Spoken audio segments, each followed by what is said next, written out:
ইতিকাফের বিধান হচ্ছে, এটার হুকুম হচ্ছে সুন্নতে মুআক্কাদায়ে কিফায়া। ইতিকাফের অর্থ হচ্ছে কোনো কিছুর দিকে মনোযোগ দেওয়া, কোনো কিছুর দিকে মনোনিবেশ করা, মনোযোগ দেওয়া এবং কোনো জায়গায় অবস্থান করা। ইতিকাফের অর্থ হচ্ছে কোনো জায়গায় মনোযোগ দেওয়া, মানে বিশেষ মনোযোগ দেওয়া, অথবা কোনো জায়গায় অবস্থান করা। এবং ইতিকাফের পারিভাষিক অর্থ হচ্ছে আল্লাহ তাআলার নৈকট্য লাভের জন্য মসজিদে অবস্থান করা।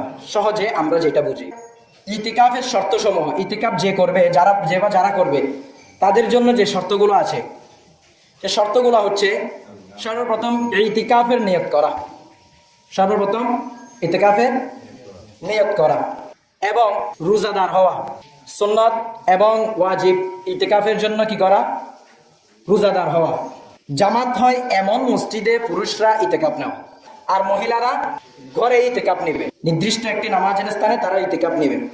তাহলে পুরুষরা ইতিকাফ নিতে গেলে যেই মসজিদে জামাত হয় ওই মসজিদে ইতিকাফ নেবে।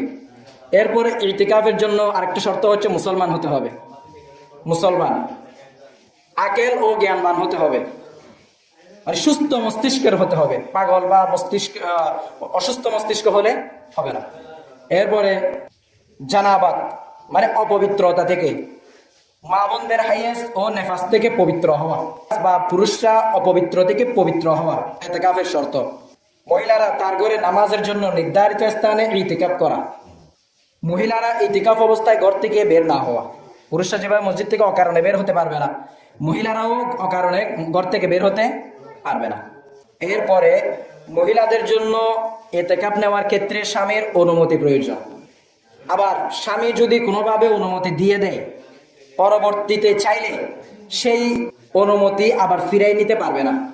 অনুমতি যদি দিয়ে দেয়, কোনো কারণে পরবর্তী চাইতেছে না, ইতিকাফ দেওয়া যাবে না, পরবর্তী আর চাইলে সেটা বাধা দিতে পারবে না।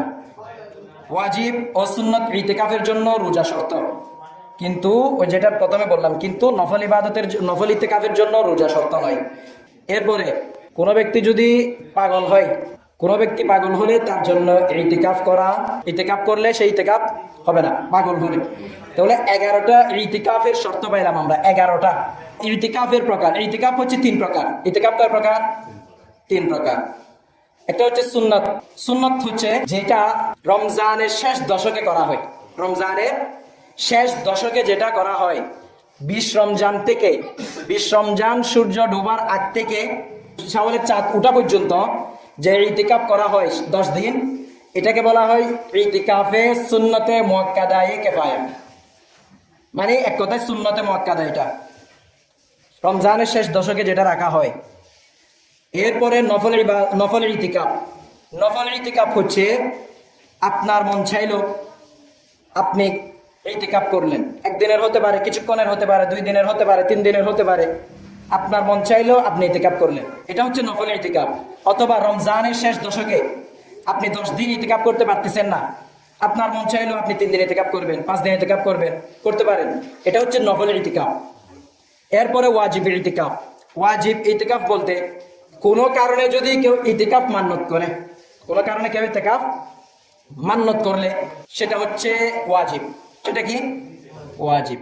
এবং কেউ যদি ইতিকাফ আগে করে ছেড়ে দেয়, আগে ইতিকাফ করছে, ইতিকাফ ভেঙে ফেলছে, ওই ইতিকাফটা পূরণ করাটা কি? ওয়াজিব।